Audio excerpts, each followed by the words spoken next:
many years, the FBI has sought and received valuable assistance from the American people. In our efforts against the criminal threat, countless Americans have answered our calls for help. Together, we've all worked to keep our country safe. Today, I ask your help in combating another threat, the threat to our national security posed by hostile intelligence services. As many of you know, communist countries want information about our defense capabilities and our scientific development and our technological breakthroughs. But they're seeking this information both openly and secretly, with a greater intensity and with a larger commitment of resources than at any time in our history. In this open, democratic society of ours, much is available to them simply for the asking. The cost of a subscription to a scientific magazine or the registration fee to a scientific conference is a small price for them to pay for advances we've taken years to develop. Much of this information, though useful to our foes, may be legitimately and legally obtained under our law. But our concern is the more sinister and clandestine activity of hostile intelligence officers. What these officers cannot buy over the counter, they'll steal, often using unsuspecting Americans who have access to technological, scientific, military, and economic information. These officers are often able to steal our secrets by persistently contacting and methodically recruiting our fellow citizens to work for them. For various reasons, some Americans willingly assist these hostile intelligence officers, while other citizens give away secrets without realizing it. Foreign counterintelligence is a top priority of the FBI. To monitor, to counter, and to block the clandestine activities of hostile intelligence services is at the heart of our mission. We're engaged in a quiet war of wits with some very formidable intelligence officers, such as the Soviet Union's KGB and its military counterpart, the GRU. To carry out intelligence tasks in the United States, hostile intelligence operatives hide behind legitimate professional cover roles. Diplomats, trade representatives, students, and journalists are some of the guises of these highly trained and sophisticated spies. Through these covers, they gain access to political, economic, demographic, strategic, and military information about our country.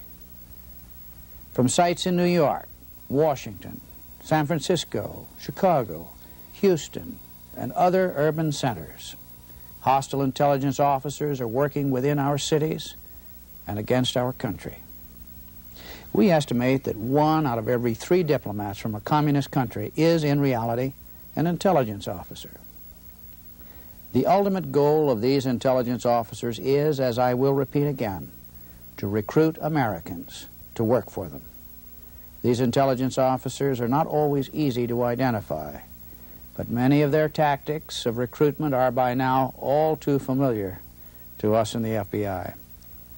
Perhaps most familiar, though, are the seemingly innocent ways they begin their targeting.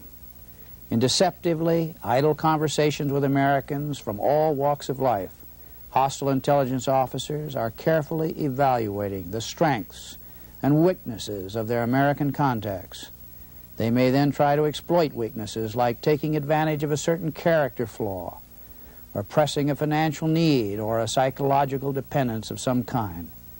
They also seek to establish close personal friendships with Americans, taking keen personal interest in their jobs and hobbies. Once a friendship is established, the intelligence officer may begin asking for what may seem like harmless favors, or holding out the promise of a lucrative business deal.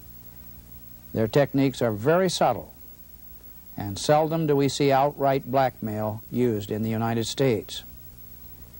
These ploys may appear neither sinister nor illegal, but they're now well recognized by the FBI.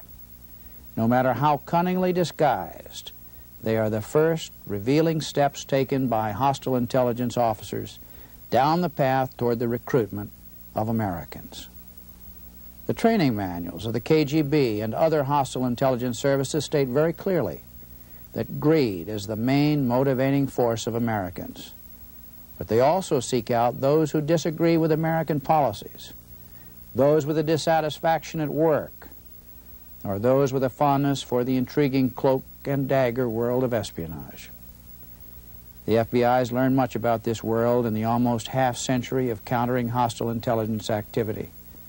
The one thing we have learned most, certainly over the years, is that we cannot successfully combat the menace threatening our country without your cooperation.